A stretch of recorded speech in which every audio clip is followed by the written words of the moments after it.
Hey guys, it's Bud Elliott. Welcome in to the Nolecast. Today we're going to do our continuation of the season preview series, and we will be discussing the offensive line. This is the last position preview series that we have to do, and we'll be putting this up, I think, probably on Tuesday afternoon, maybe Wednesday morning, depending on when you hear this. First, I want to start out by thanking our sponsors: Louisiana Hot Sauce, Tarpon Cellars, the legendary team with Chad and Shannon, 844 FSU Loan, Congruity HR Solutions, and of course, Charlie Park by Madison Social. Also support Rising Spear as they effort to make FSU's team more NIL compensated and to help recruiting. All right, let's get into this. So 2021 was expected to be a step forward in the offensive line. And I think you can argue that there was a step forward, but there was not a substantial step forward, if you want to kind of use the conspiracy legal definition of substantial step.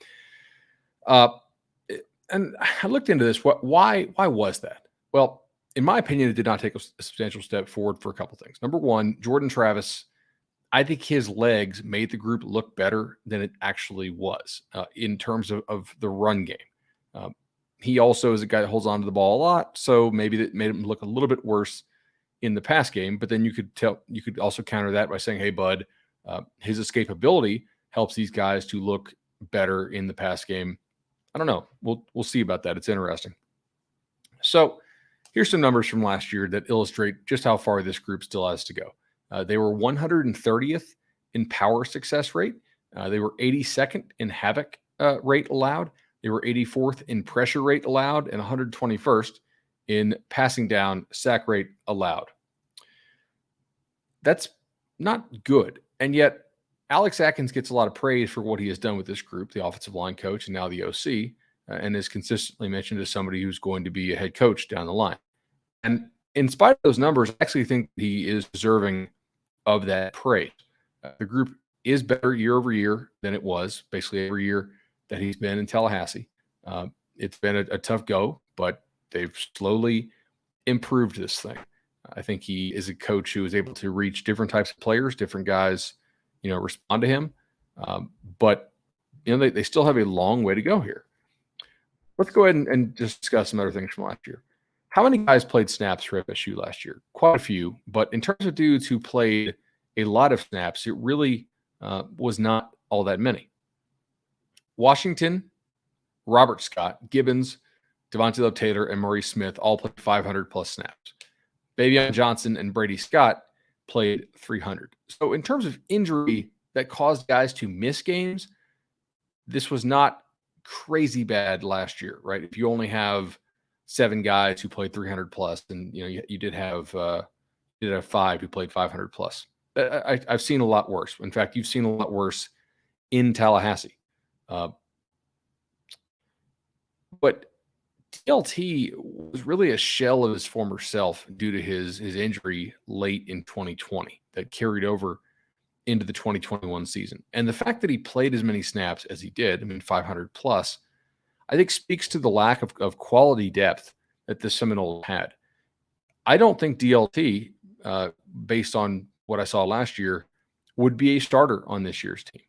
And that tells me that this is an improved offensive line, just having watched what I did last year and watched what we've seen so far this year in camp. I don't think he can play starters reps on this team. Maurice Smith last year had all kinds of issues gaining weight and also staying healthy.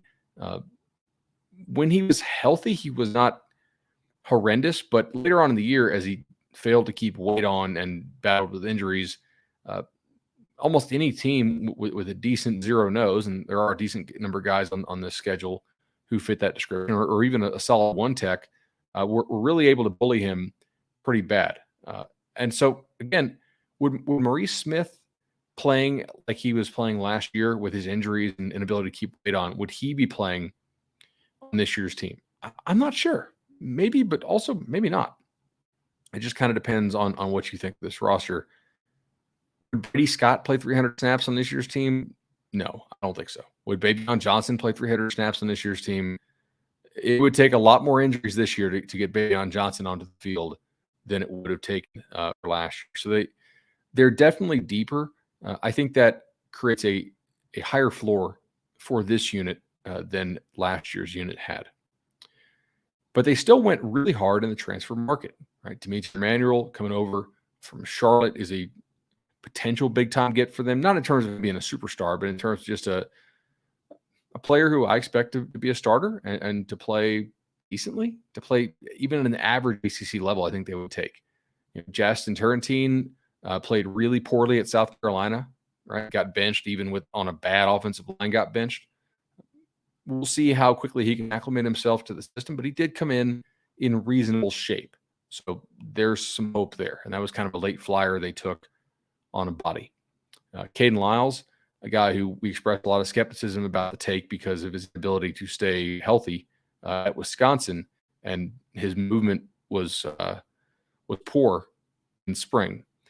That was a guy they were counting on to start, but at center. But unfortunately, he's gone for the year already with injury. And then Bless Harris from Lamar is a player at tackle who I think they are very excited about. Not in terms of being a superstar, but I think he's probably met or exceeded expectations based on what they thought about him coming in. So let's go ahead and talk a little bit here, just position by position. Your tackles, in my opinion, should be Robert Scott and Bless Harris. I think that gives you a lot of length on the outside. You can reach those 7 techs with those guys. I think they can operate fairly well covered or uncovered.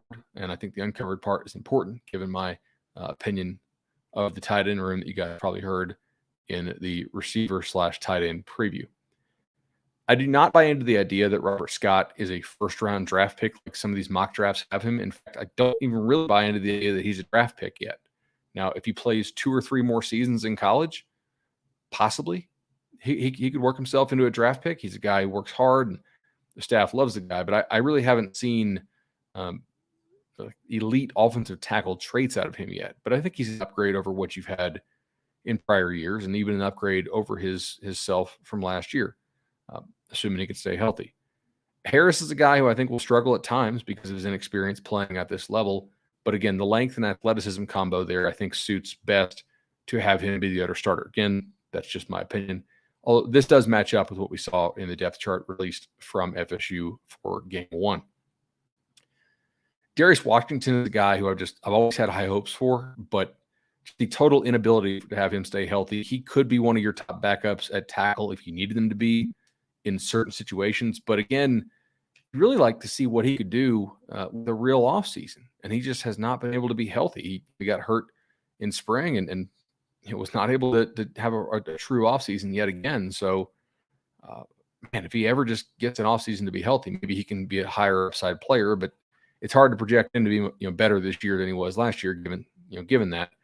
Plus, he will probably have to play another position for at least a little while, as we'll get to in a second. Turrentine, like I mentioned, is at least a big body, but perhaps the right kind of big, not in terrible shape right now, which is good.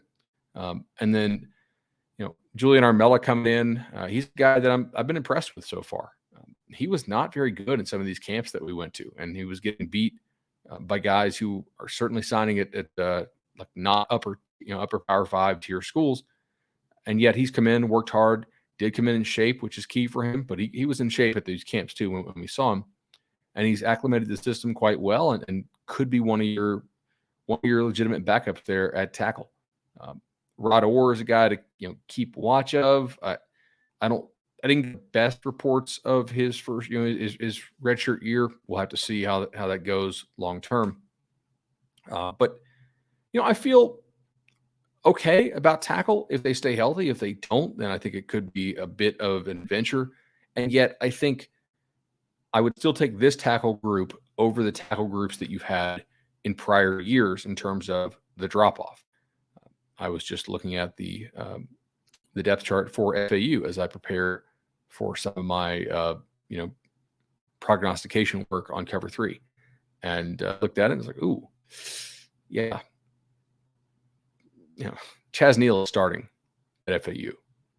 I don't think there's a Chaz Neal level player that could conceivably see the field given reasonable injury expectation for this team. I think guard is probably okay or upgraded from last year. Gibbons, if he stays healthy, is a solid ACC guard. He's not an NFL guy, in my opinion, but he's because of the movement skills. But he's a solid guard. He's fine. definitely better than what you've had in some prior years. Demetri Emanuel, I think FSU knows what they're getting in him.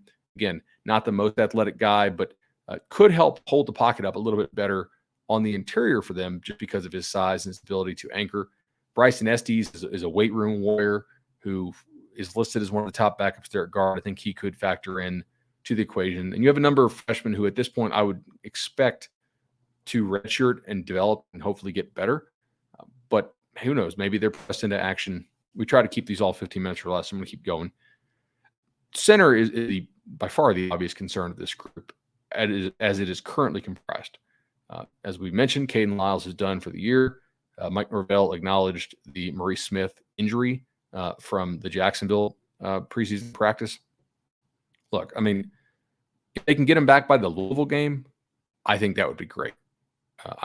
If they can get him back for the LSU game, I'd be stunned. But I mean, that would obviously be more great. You probably have it. You definitely have one game, I think, that he's not going to play and be in the Duquesne game. And there's I think a decent chance that there's multiple games. Given that, there's a lot of like buzz out of camp about Estes at center, but that's not the vibe I get when I talk to people I trust. I'm not sure they trust Estes snapping, handling all those assignments and really like getting it at center. Maybe I'm wrong on that. We'll see. But I think that first of all, I think there's real concern here with the position with the snapping early. Washington potentially could do some snapping for you here. Garrett Schroeder is another guy. Not Garrett Schroeder. Lord, why am I calling him the name of the Syracuse quarterback? But Schroeder is a guy they were very high on last year until he got hurt, and he definitely lost weight. Has put some of that back on this offseason, but it's about a year behind the projected development curve, I would say, if he had stayed healthy. He's a guy who could fill in for you. Ultimately, I don't get the vibe that Maurice Smith's injury is something that's going to keep him out all year or hopefully not multiple months, right? And for that, I think if he comes back healthy, you can project him to have a quality impact at center and to be a better player than he was last year if he comes back healthy.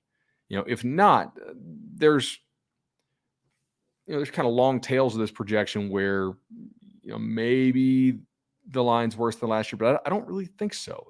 That feels very unlikely. I think this is a line that is better than last year. Center is certainly a fairly major concern, especially with the LSU game, because you do play you play Mason Smith at D tackle, who is probably a total stud, and if he plays to his potential, a first round type draft pick. I think ultimately the depth on this line, even with the Lyles injury and the early season Smith injury, and with Washington, being pressed into action when I think the ideal plan was probably to ease him back into it more, given that his offseason injury stuff. And Gibbons been banged up a little bit, but I still think the depth on this line is better than it was before. And so to me, that does represent a higher floor than you had in prior years. I do think the injuries, though, make it so where the ceiling of this group is potentially less than it was being thought of entering spring. Just kind of my take on there. I feel a little more certain about this group than I have in prior years.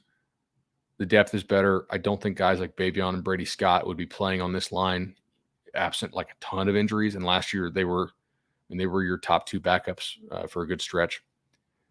But it's hard for me to see this line, given who they have, who got hurt in the offseason, being at an elite line or a good line. I think above average is your really hopeful projection.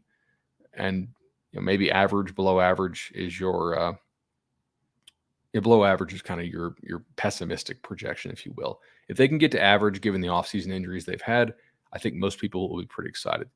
We'll be back with our season preview show and predictions, and as well as our snap count and draft coming up soon. Really appreciate you guys supporting our channel. 5 stars on iTunes, and we'll talk to you soon. Thank you.